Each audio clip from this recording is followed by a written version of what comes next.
Herman, Barbara, thank you for trying to speak to us.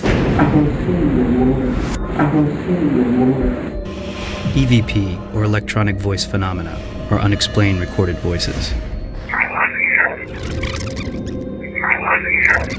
The existence of these recordings raise many questions. Can't even touch it. Some believe these are the voices of the dead, communicating from the other side. I wanted to know that my son was okay.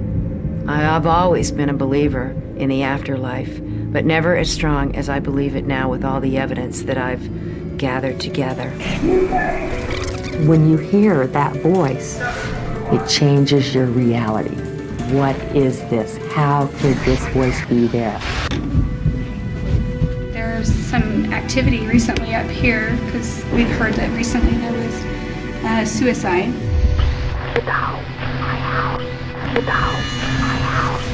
There is some history on this room, supposedly. Apparitions have been spotted with the man with the top hat on, all dressed in black. I started feeling something really strong right here. Electronic voice phenomena is the recording of paranormal voices on all sorts of recording media that should not be there. Hello? Who's there? There's no known scientific explanation for why they're there. There are thousands of people in the world claim to receive communications by the EVP. If somebody is here and somebody wants to speak or show yourself, please do so. I think the age that we're living in, the time has come for this information and knowledge to come forward. EVP is a variety of instruments that you can use to be able to connect with the other side, to be able to connect with the divine mind.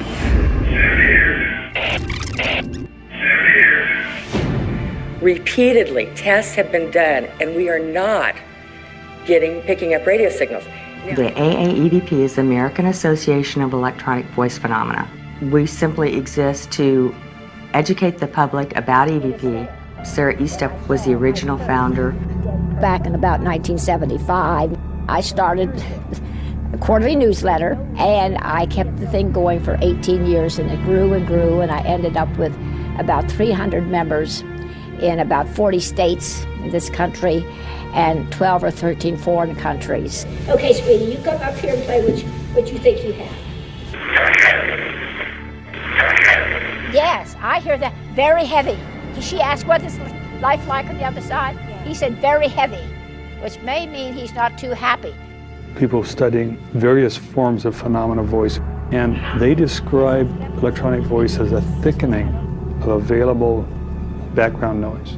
You know, this is a typical EVP. This is what you've got to listen for. It says she's right, fact.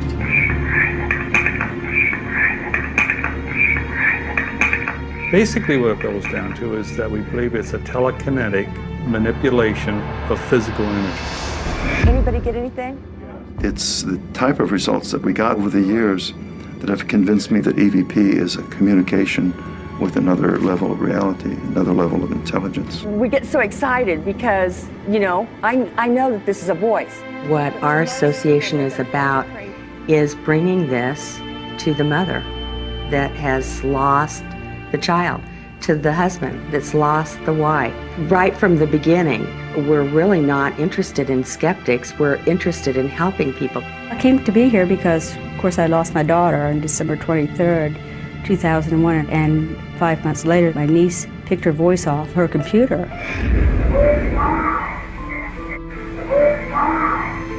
A lot of people have picked up the recorder and been able to make a recording of, maybe it might be just I miss you, or I love you, or their name of a lost loved one that's on the other side, and you find out by recognizing the voice. They're still around us, they're still here. They haven't gone anywhere. I mean, you think they've gone off to La La Land, but they're around you all the time. I think EVP is a very valuable tool in the healing process of grief. After Kathy died, you know, I tried going through the grief therapist and psychiatrist, and that none of them believed in this. So what I want you to do now is to form a group. We're going to form a circle, and we're going to hold hands. And I would tell them, as I've got my daughter's voice, I was real excited, and it's like, yeah, right. We'll put you in some more drugs. What do you anything you want, we'll write up for you. Jamie died in a car accident 7 years ago. Can you give me your name? This is my opportunity to be proactive in reaching out to my daughter. My name's Karen Mossy, and I lost my son, Rob, from a seizure in August of 2000. I'll never fully recover from having lost a child, but through this, I know that I can communicate with my son. If you look closely, I know it's probably hard to see from a distance, but you're welcome to come up here after the session. All the skepticism in the world will not deter me from my path. It will not. EVP is prone to intrusion. It's just the natural law. Nothing esoteric here, nothing paranormal, just unknown, just we do not know about it so far. If we do not have validation, this will never be recognized. Do you hear that? There's a lot of psychic research that's very scientific, from Nobel laureates to professors, and it has a long history and tradition going back over 100 years. Think of the loved one that you want to hear from. I have no problem with skeptics. It's nice to have some balance to that so that you know that the information you're getting is good. Try to speak to us, please. Please try to speak to us. Life, it doesn't end with death. It's just a transition into the next stage of life. So are you? It's not a scary thing. It's something that is worth working with. Edward, please try to speak to us. I admit it takes a lot to scare me now, but I welcome it. And that's my message to people. If you have a paranormal experience, welcome it, because there's something there for you. If anybody gets anything, raise your hand. If you hear something, you got something. We hope that in subtle little ways it helps people understand that there's much more to their reality than what they're experiencing at this minute. Jamie Ann Quillen. Okay, chatterbox. If you open up to it and you provide the tools and provide the window, it's going to happen. Carl Edwin. Carl, please try to speak to us. EVP and all of this other research is really just an entry point and a doorway to open people's minds to actually think about what is the greater context for existence that we find ourselves in. Maya, please speak to us. If there is life after death, if we do survive physical death, what does that mean about how we choose to live in the world? Gisela Cosmo. Okay. Gisela. 1% at a time, we're trying to convince people that we survive.